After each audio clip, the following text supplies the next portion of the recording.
Hello students, welcome back to Blueprint Digital. आज की इस वीडियो में हम इम्यून सिस्टम और इम्यूनिटी के इंट्रोडक्शन के बारे में पढ़ेंगे। वीडियो को स्टार्ट करने से पहले हमारे चैनल को सब्सक्राइब करें और बेल आइकन दबाना न भूलें, जिससे हमारे लेटेस्ट वीडियोस की नोटिफिकेशन आपको प्राप्त होती रहे। अब हम आज के टॉपिक पर आते हैं। सबसे पहले हमें पता होना चाहिए कि प्रतिरक्षा तंत्र यानी कि इम्यून सिस्टम किसे कहते हैं।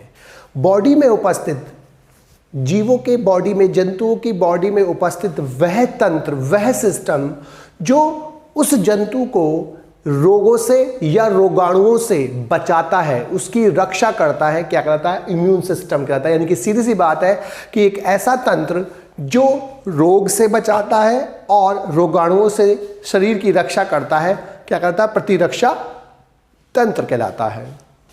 प्रतिरक्षा यानी कि इम्यूनिटी किसी भी जीव की वह क्षमता जिससे वो रोग से बचता है या रोगाणुओं से अपने आप को बचाता है, अपने ऑर्गन्स को बचाता है, अपनी बॉडी को बचाता है, उस क्षमता को बोलते हैं हम इम्यूनिटी यानी कि प्रतिरक्षा। इसके बाद हमें पता होना चाहिए एंटीजन यानी कि प्रतिजन किसे बोलते हैं। नॉर्मली जो सब्सटेंस या ऑर्गेनिजम्स बॉडी का पार्ट्स नहीं होते हैं और वो बाहर से बॉडी के अंदर प्रवेश करते हैं और बॉडी में उनके प्रवेश करने के बाद उनके खिलाफ एक विशेष ग्लाइकोप्रोटीन्स बनने लगती है जिसे एंटीबॉडीज़ कहते हैं, तो उन्हें हम एंटीबॉडीज़ कहते हैं, एंटीजन कहते हैं। जैसे कोई रोग का बैक्टीरिया बॉडी के अंदर पहुंचता है, वायरस पहुंचता है अंदर, तो वो एंटीजन की तरह काम करता है। तो एक ऐसा सब्सटेंस और ऐसा जीव जो नॉर्मली बॉडी का पार्ट नहीं होता, बाहर से हमारी बॉडी के अंदर एंटर करता है और जिसके खिलाफ हमारा इम्यून सिस्टम एंटीबॉडीज का संश्लेषण प्रारंभ करता है, उसके खिलाफ एंटीबॉडीज बनाता है, वो एंटीजन कहलाता है। इसके बाद एंटीबॉडीज यानी कि प्रतिरक्षा। एंटीबॉडीज का मतलब क्या है कि जो एंटीजन के प्रति विशेष ग्लाइकोप्रोटीन्स बॉडी के अंदर विकसित होती है, उसको डिस्ट्रॉय करने के लिए, उसको मारने के लिए, उसको हम बोलते हैं एंटीबॉडीज। और एंटीजन एंटीबॉडी की जो रिएक्शन होती है, हम उसको एंटीजन एंटीबॉडी रिएक्शन यानी कि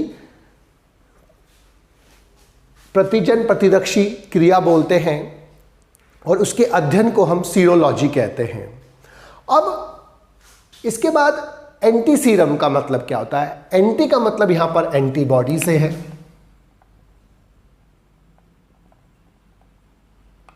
और सीरम का मतलब क्या होता है कि ब्लड जो होता है, उस ब्लड के अंदर हमारे रक्त में दो कंपोनेंट्स होते हैं, एक प्लाज्मा और एक ये इसका लिक्विड पार्ट होता है, तरल पार्ट, और दूसरा होता है फॉर्म्ड एलिमेंट्स या सॉलिड पार्ट।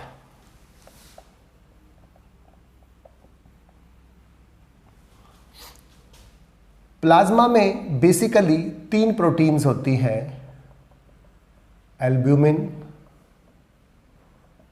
ग्लोब्यूलिन और फाइब्रिनोजेन। तीनों का अपना स्पेसिफिक काम होता है। जो एल्ब्यूमिन है वो पीएच मेंटेन रखता है, ग्लोबुलिन जो होती है एंटीबॉडीज बनाती है और ये ब्लड क्लॉटिंग में हेल्प करता है, कोएगुलेशन ऑफ ब्लड यानी कि रक्त का थक्का जमने में ये सहायता करती है। फॉर्म्ड एलिमेंट्स में 3 होती है बेसिकली, आरबीसीएस रेड ब्लड कार्पुसेल्स यानी कि लाल रक्त कणिकाएं, दूसरा WBCS यानी कि श्वेत रुधिर कणिकाएं यानी कि वाइट ब्लड कार्पुसेल्स, और तीसरी ब्लड प्लेटिलेट्स। आरबीसी का काम हमारी बॉडी में ऑक्सीजन को ट्रांसपोर्ट करना होता है, ऑक्सीजन का संचरण करना होता है। WBC का काम इम्यून सिस्टम में आने वाला है, उसका काम विभिन्न प्रकार के रोगाणुओं से हमारी शरीर की रक्षा करना अर्थात डिफेंस करना होता है, और इसका काम होता है ब्लड क्लॉटिंग में हेल्प करना। तो अगर हम प्लाज्मा को देखना चाहें कि प्लाज्मा क्या होता है, तो अगर हम ब्लड में से फॉर्म्ड एलिमेंट्स यानी कि आरबीसी, डब्ल्यूबीसी या प्लेटलेट्स निकाल दें तो क्या बचेगा? प्लाज्मा बचता है। और अगर हम प्लाज्मा में से माइनस कर दें क्लॉटिंग प्रोटीन यानी कि फाइब्रिनोजेन, तो अब जो बचेगा उसको हम बोलते हैं सीरम। तो सीरम का मतलब क्या है? Plasma minus clotting protein. तो जिस सीरम के अंदर एंटीबॉडीज उपस्थित होती हैं किसी विशेष एंटीजन के लिए, हम उसको बोलते हैं एंटी सीरम। अब इसके बाद हमें इम्यूनिटी पढ़नी है, तो एक बार फिर से पढ़ लेते हैं। प्रतिरक्षा तंत्र, इम्यून सिस्टम का मतलब एक बॉडी में ऐसा सिस्टम जो हमें रोग और रोगाणुओं से बचाता है, इम्यून सिस्टम कहलाता है। Immunity, resistance of the body against disease, disease के प्रति जो हमारी प्रतिरोधक क्षमता होती है, हम उसके प्रति रेजिस्टेंट रहते हैं, प्रतिरोध रहते हैं डिजीज और डिजीज कॉजिंग ऑर्गेनिज्म के लिए, हम उसे इम्यूनिटी कहते हैं। एंटीजन जो नॉर्मली बाहर से आता है, पार्टिकल हो या कोई ऑर्गेनिज्म हो जो अंदर आकर एंटीबॉडीज़ के निर्माण को प्रेरित करता है, एंटीजन कहलाता है। एंटीबॉडी विशेष ग्लाइकोप्रोटीन होती है जो एंटीजन के प्रति बनती हैं, एंटीबॉडीज़ कहलाती हैं। एंटी सीरम एक ऐसा सीरम जिसके अंदर किसी एंटीजन के प्रति एंटीबॉडीज़ प्रतिरक्षी उपस्थित होती है। अब जो इम्यूनिटी है यानी कि हमारी resistance of the body against the disease, disease के प्रति जो हमारा रेजिस्टेंस है, इम्यूनिटी है, वो दो प्रकार की होती है, सहज या स्वाभाविक और अविशिष्ट प्रतिरक्षा। दूसरा उपार्जित और विशिष्ट प्रतिरक्षा या अनुकूली प्रतिरक्षा। इसे हम कॉन्जेनाइटल या इनेट या नॉन स्पेसिफिक इम्यूनिटी बोलते हैं। इसको एक्वायर्ड और स्पेसिफिक और अडेप्टिव इम्यूनिटी बोलते हैं। जो सहज है, स्वाभाविक इम्यूनिटी जो है वो जन्म से उपस्थित होती है, यानी कि जब शिशु का जन्म होता है उस समय भी उसके अंदर ये इम्यूनिटी पहले से ही मौजूद होती है और ये अधिकांश जंतुओं में उपस्थित होती है और ये फर्स्ट लाइन ऑफ डिफेंस है, सुरक्षा की पहली लाइन है और ये विभिन्न प्रकार के बैरियर्स की सहायता से होती है, रोध के कारण होती है। अर्थात इसका मेन काम हमारी बॉडी के अंदर डिजीज कॉजिंग ऑर्गेनिज्म, रोग उत्पन्न करने वाले रोगाणुओं के प्रवेश को रोकना होता है या रोग आने के बाद उसको ऐसी कंडीशन देना होता है जिससे वो ग्रो ना कर पाए, वृद्धि ना कर पाए। ये चार प्रकार के बैरियर से होता है, एनाटॉमिकल, फिजियोलॉजिकल, फैगोसाइटिक और शोथ यानी कि इन्फ्लेमेटरी बैरियर। एनाटॉमिकल बैरियर में दो चीजें पढ़नी है हमको, त्वचा यानी कि स्किन और श्लेष्म सतह यानी कि म्यूकस सरफेस। ये सभी बैरियर्स पैथोजन के अंदर एंट्री को रोकने का प्रयास करते हैं। फिजियोलॉजिकल बैरियर में हमको चार चीज़ें पढ़नी है, फीवर यानी कि बुखार, सिक्रीशन यानी कि स्राव, pH of the body, body का जो पीएच है, और इंटरफेरॉन जो सभी डिजीज कॉजिंग ऑर्गेनिज्म को रोकने के लिए बने होते हैं। फैगोसाइटिक बैरियर में विशेष प्रकार की सेल्स होती हैं जो फैगोसाइटोसिस करती हैं, भक्षाणु की तरह काम करती है और जो रोग उत्पन्न करने वाले जीवाणु या कोई भी ऑर्गेनिज्म होता है उसको अपने अंदर लेकर उसको नष्ट कर देती है। इसको हम बोलते हैं फैगोसाइटिक बैरियर।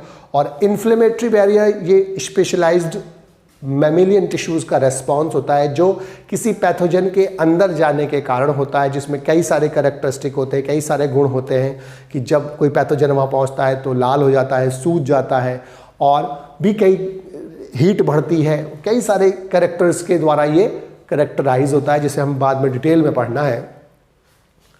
इसके बाद उपार्जित और विशिष्ट प्रतिरक्षा जो है, एक्वायर्ड और स्पेसिफिक और अडेप्टिव इम्यूनिटी जो होती है, वो पहली बात तो कि जन्म से उपस्थित नहीं होती है और जो व्यक्ति होता है वो जन्म के बाद उसको प्राप्त करता है, ग्रहण करता है, उपार्जित लक्षण होता है ये इसका।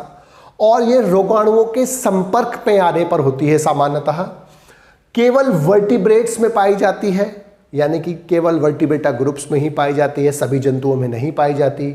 और ये स्पेसिफिक होती है क्योंकि ये विशिष्ट एंटीजेंस के प्रति होती है, और ये इम्यूनिटी पहले संक्रमण के कारण होती है या टीकाकरण के कारण होती है सामान्यतः। और इसकी विशेषता क्या है कि ये स्पेसिफिसिटी शो करता है। स्पेसिफिसिटी का मतलब क्या है कि स्पेसिफिक माइक्रो ऑर्गेनिजम्स के लिए स्पेसिफिक होती है, यानी कि विशिष्ट सूक्ष्म जीव के लिए ये इम्यूनिटी विशिष्ट होती है, यानी कि हर विशिष्ट जीव के लिए अलग अलग टाइप की एंटीबॉडीज बनती है, तो इसीलिए हर के लिए विशिष्ट होती है। और दूसरा है विभिन्नता, यानी कि डाइवर्सिटी। ये विभिन्न प्रकार के जो जीव हैं, प्रोटोजोन्स हैं, वायरस है, बैक्टीरिया है, विभिन्न प्रकार के बैक्टीरिया, विभिन्न प्रकार के ऑर्गेनिजम्स के प्रति ये काम करती है, इसलिए बहुत ज़्यादा डाइवर्सिटी, विभिन्नता शो करती है। स्वयं और गैर के ऊतकों में अंतर, ये अपने ऊतक और जो बाहर से ऑर्गेनिज्म आया उसके सेल्स और ऊतकों के बीच अंतर कर सकते हैं, और इनमें ये क्षमता होती है कि ये अपने टिश्यूज़ को नष्ट नहीं करते हैं, अपनी बॉडी के टिश्यूज़ को नष्ट नहीं करते हैं, और जो बाहर से ऑर्गेनिज्म आया उसको नष्ट करते हैं। तो इसमें डिस्क्रिमिनेशन करने की पावर होती है कि कौन सा पार्ट हमारी बॉडी का पार्ट है, कौन सा पार्ट बाहर से पार्ट आया है, बाहर का ऑर्गेनिज्म है जो हमारी बॉडी का पार्ट नहीं है। चौथा, मेमोरी। इसके अंदर मेमोरी प्रेजेंट होती है। जब कोई ऑर्गेनिज्म पहली बार हमारी बॉडी में एंटर करता, कोई बैक्टीरिया, कोई पैथोजन, कोई रोगाणु हमारी बॉडी में जब पहली बार एंटर करता है, तो उसके खिलाफ जो एंटीबॉडीज बनती हैं वो बहुत कम बनती हैं और धीरे धीरे बनती हैं। एंटीबॉडीज को उस एंटीजन या उस रोगाणु को मारने के लिए बनाया जाता है। तो जो ये पहली बार आया है, जब पहली बार कोई ऑर्गेनिज्म आया, पहली बार जब आया बॉडी में प्रवेश, तो उसके खिलाफ एंटीबॉडीज बनेगी, तो वो कैसी बनेगी? स्लो और लेस बनेगी, यानी कि धीमे धीमे बनेगी और कम बनेगी। और इस रेस्पॉन्स को बोलते हैं हम प्राइमरी रेस्पॉन्स, यानी कि प्राथमिक रेस्पॉन्स। लेकिन जब ये ऑर्गेनिज्म के खिलाफ एंटीबॉडीज बनी और एंटीबॉडीज ने उस माइक्रो ऑर्गेनिज्म को, उस रोगाणु को मारा, तो मारने के साथ साथ इम्यून सिस्टम में उसकी मेमोरी भी सुरक्षित हो जाती है, संरक्षित हो जाती है। उसको मेमोरी में डाल दिया जाता है कि ये पर्टिकुलर जो माइक्रो ऑर्गेनिज्म था, ये आया था हमारी बॉडी में और ये वाला डिजीज कर सकता है। तो उसके बारे में मेमोरी आ जाती है इम्यून सिस्टम में कि ये डिजीज कॉजिंग ऑर्गेनिज्म है, और ये डिजीज कॉजिंग ऑर्गेनिज्म जब दोबारा आएगा, तो पहली बार के बाद जब वो सेकेंड टाइम आया, सेकेंड टाइम माइक्रो ऑर्गेनिज्म आया, अब सेकेंड टाइम आने पर क्या होगा कि जो एंटीबॉडीज बनेंगी वो ज्यादा भी बनेंगी और जल्दी बनेगी। और हम इसको बोलते हैं सेकेंडरी रेस्पॉन्स, यानी कि अगर ये कोई माइक्रो ऑर्गेनिज्म यहां तक जीरो पर नहीं आया है और वो माइक्रो ऑर्गेनिज्म आया, तो ये प्राइमरी रेस्पॉन्स है। फिर जब वो माइक्रो ऑर्गेनिज्म सेकेंड बार आया, तो ये सेकेंडरी रेस्पॉन्स है। तो अगर माइक्रो ऑर्गेनिज्म जब पहली बार आता है,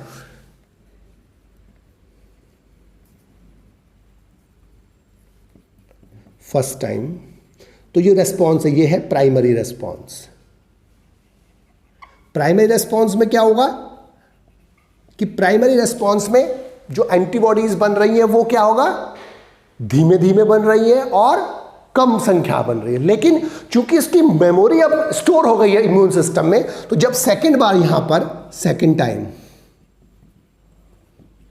जब वो माइक्रो ऑर्गेनिज्म आया, तो अब एंटीबॉडीज का जो प्रोडक्शन होता है वो बहुत तेजी से होगा, ज्यादा होगा और जल्दी जल्दी होगा। इसको हम क्या बोलते हैं? Secondary response. ये सेकेंडरी रेस्पॉन्स है और ये प्राइमरी रेस्पॉन्स है। तो उसके अंदर अपनी मेमोरी होती है, स्पेसिफिसिटी होती है कि वो स्पेसिफिक टाइप के ऑर्गेनिज्म के लिए अलग अलग होती है।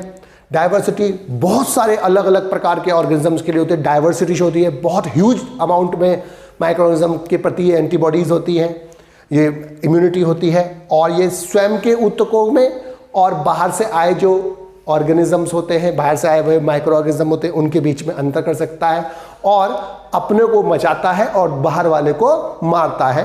और चौथा, इसमें मेमोरी होती है। आगे जब वो माइक्रो ऑर्गेनिज्म आएगा तो उसको पहचान लेगा और उसको नष्ट करना बहुत आसान हो जाता है। ये इम्यून सिस्टम, इस एक्वायर्ड इम्यूनिटी इस पर काम करती है कि जैसे ही माइक्रोऑर्गेनिज्म आएगा उसको मारा जाएगा और मारने के बाद उसकी मेमोरी भी अंदर सुरक्षित कर ली जाएगी और जब वो दोबारा से आएगा तो वो बहुत तेजी से उसके प्रति एंटीबॉडीज बनेगी, उसको मारा जाएगा और उसको सेकेंडरी रिस्पॉन्स बोलते हैं। जब पहली बार कोई माइक्रोऑर्गेनिज्म एंटर करता तब उसे हम क्या बोलते हैं? प्राइमरी रिस्पॉन्स बोलते हैं। अब एक्वायर्ड इम्यूनिटी का टाइप देखेंगे हम। दो टाइप की होती है, एक्टिव यानी कि सक्रिय और पैसिव यानी कि निष्क्रिय। एक्टिव का मतलब क्या है यहां पर कि इस प्रकार की मेमोरी में होस्ट का इम्यून सिस्टम पार्टिसिपेट करता है, भाग लेता है, यानी कि जिसके अंदर इम्यूनिटी आ रही है, इम्यूनिटी प्रेजेंट है, उसी का इम्यून सिस्टम वो इम्यूनिटी बनाएगा। लेकिन इस वाले में होस्ट का इम्यून सिस्टम पार्टिसिपेट नहीं करता है। इसमें मेमोरी प्रेजेंट होती है जो हमने अभी पढ़ी थी, लेकिन इसमें मेमोरी एब्सेंट होती है और इसमें रेडीमेड एंटीबॉडीज दी जाती हैं, यानी कि एंटीबॉडीज कहीं और बनाई जाती हैं और दी किसी और ऑर्गेनिज्म, यानी कि जिस ऑर्गेनिज्म में इम्यूनिटी हो रही है उसके अंदर जो एंटीबॉडीज हैं वो नहीं बनती हैं। एंटीबॉडीज कहीं और बनती हैं, या तो मदर में बनती है या बाहर से बनाई जाती है। उसको मदर से या बाहर से दी गई एंटीबॉडीज बाहर से दी जाती हैं, तब उसे हम बोलते हैं पैसिव इम्यूनिटी। तो पैसिव इम्यूनिटी में होस्ट का इम्यूनिटी सिस्टम भाग नहीं लेगा, पार्टिसिपेट नहीं करेगा, मेमोरी इसमें एब्सेंट होती है, रेडीमेड एंटीबॉडीज बाहर से दी जाएगी। इस वाले में मेमोरी प्रेजेंट होती है, एक्टिव में होस्ट का इम्यून सिस्टम पार्टिसिपेट करता है और होस्ट के अंदर ही वो सभी रिएक्शंस होती हैं जो उसको इम्यूनिटी प्रदान करती हैं।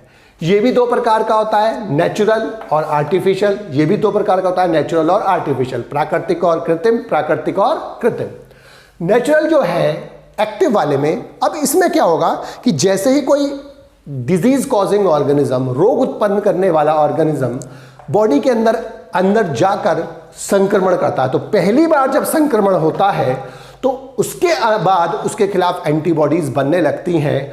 तो इस प्रकार का जो इम्यूनिटी होगी, जब माइक्रो ऑर्गेनिज्म अंदर गया या पहली बार जब संक्रमण हुआ, तो संक्रमण होने के कारण, जो पहली बार संक्रमण होने के कारण जो एंटीबॉडीज बनती है या जो इम्यूनिटी डेवलप होती है, हम उसे क्या बोलते हैं? Natural active acquired immunity. तो ये क्या हो जाएगी? Natural active acquired immunity.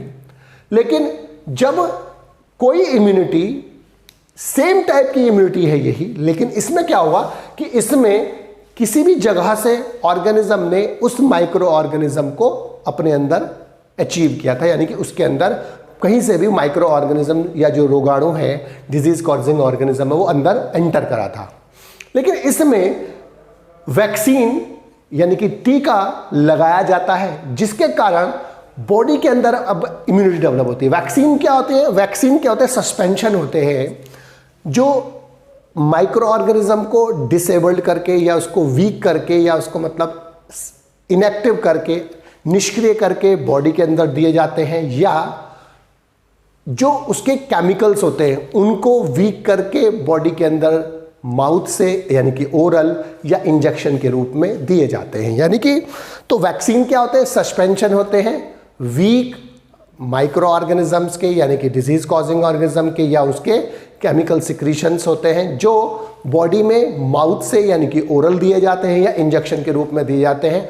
और जब वो हमारी बॉडी में एंटर कर जाते हैं तो एंटर करने के बाद उनके खिलाफ एंटीबॉडीज डेवलप हो जाती हैं, और जब एंटीबॉडीज डेवलप होती है पहली बार वो प्राइमरी रेस्पॉन्स करेंगे, लेकिन जब दोबारा से कोई माइक्रो ऑर्गेनिज्म जो किसी तरीके से हमारी बॉडी में एंटर कर गया, वैक्सीन के रूप में नहीं, जो बाहर से आ गया है, खेलते समय या किसी भी जगह पर जाने पर आ गया हमारी बॉडी में, तो जब वो आ जाएगा तो उसकी मेमोरी जो है बॉडी के अंदर, वो उसको पहचान लिया जाएगा और उसके खिलाफ सेकेंडरी रेस्पॉन्स होगा। सेकेंडरी रेस्पॉन्स में एंटीबॉडीज अब बहुत ज़्यादा बनेंगी, बहुत तेज़ से बनेंगी, उसको पहचान कर उसको मार दिया जाएगा। तो इस प्रकार की जो इम्यूनिटी होगी वो कहलाती है आर्टिफिशियल एक्टिव एक्वायर्ड इम्यूनिटी। इसमें जो है ये भी दो प्रकार के, नेचुरल और आर्टिफिशियल। नेचुरल वाले में क्या होगा कि इसमें जो एंटीबॉडीज बनाने का काम होता है वो मदर के द्वारा होता है, माँ के द्वारा होता है, और जो एंटीबॉडीज जिसमें काम करेंगी वो या तो गर्भ में पल रहा शिशु होता है, जो यूट्रस में उसके गर्भस्थ शिशु है, या जो बच्चा पैदा होने के बाद जो शिशु है उसके अंदर एंटीबॉडीज काम करेगी। तो एंटीबॉडी जो है मां से गर्भ में जो पल रहा बच्चा होता है उसके अंदर बेसिकली आईजीजी जाती हैं और प्लासेंटा के थ्रू, अपरा के थ्रू ये जाएंगी, अपरा से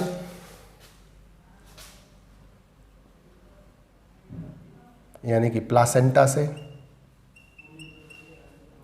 और जो दूध से शिशु में जाती हैं वो बेसिकली क्या होती है, आईजी होती है। और जो पहला दूध होता है हम उसे कोलेस्ट्रम बोलते हैं, पहले 2-4 दिनों का जो दूध होता है पीले से कलर का उसे कोलेस्ट्रम या खीस बोलते हैं।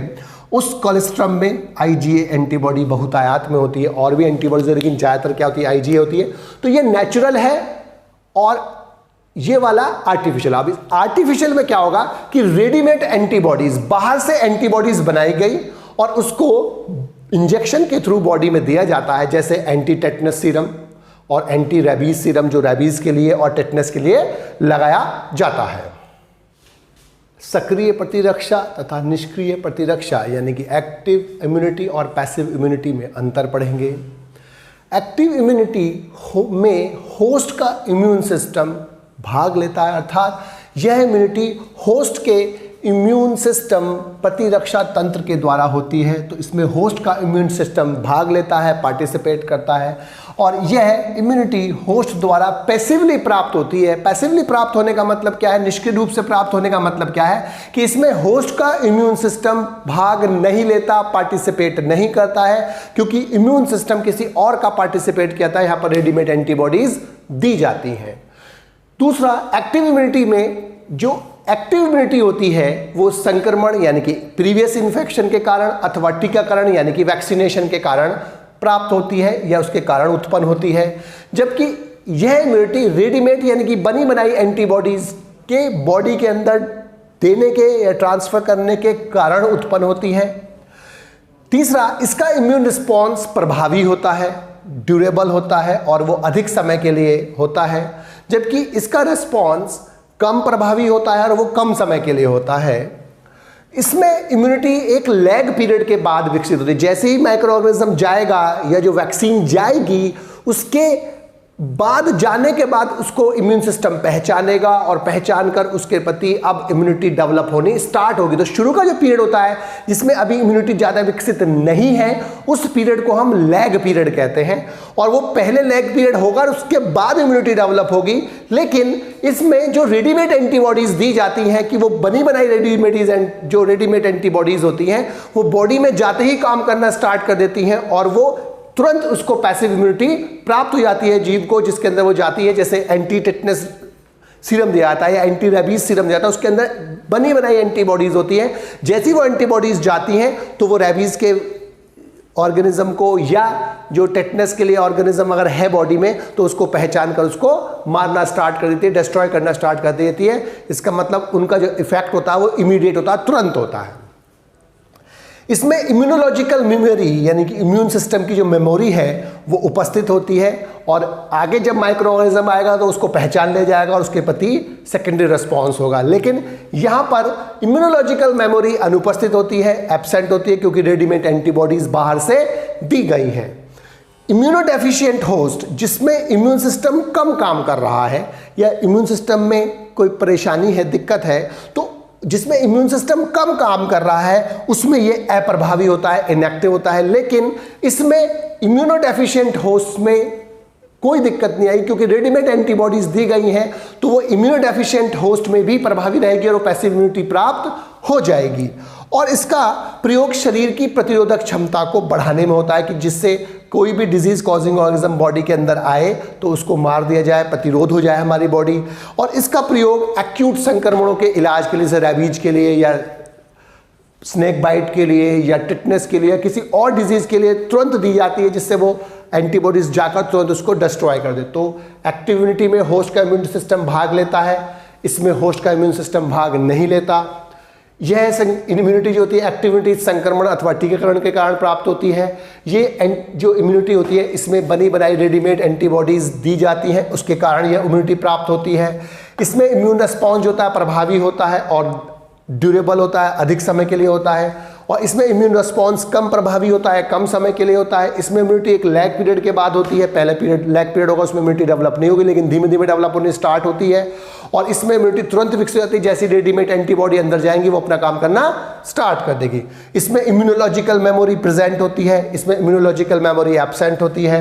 इम्यूनोडेफिशिएंट होस्ट में जिसमें इम्यून सिस्टम ज़्यादा काम नहीं कर रहा है उसमें ये अप्रभावी होती है, लेकिन इसमें इम्यूनोडेफिशिएंट होस्ट में भी प्रभावी होती है। रेडीमेड एंटीबॉडीज इम्यूनोडेफिशिएंट होस्ट में भी उसी प्रकार से काम करेंगी जो एक सामान्य नॉन इम्यूनोडेफिशिएंट होस्ट में काम करती हैं। और इसका प्रयोग शरीर की प्रतिरोधक क्षमता को बढ़ाने में होता है, जिससे शरीर के अंदर रोग उत्पन्न ना हो। और इसका प्रयोग एक्यूट संक्रमणों के इलाज में होता है। बच्चों, आज की इस वीडियो में बस हम इतना ही पढ़ेंगे। हमारी इस वीडियो को आप लाइक करें और अपने दोस्तों के साथ शेयर करें। यदि आपका कोई डाउट है तो आप हमें कमेंट करके बता सकते हैं। इस अध्याय को और अच्छे से पढ़ने और समझने के लिए आप चित्रा प्रकाशन की बुक एक्टिव जीव विज्ञान की सहायता भी ले सकते हैं।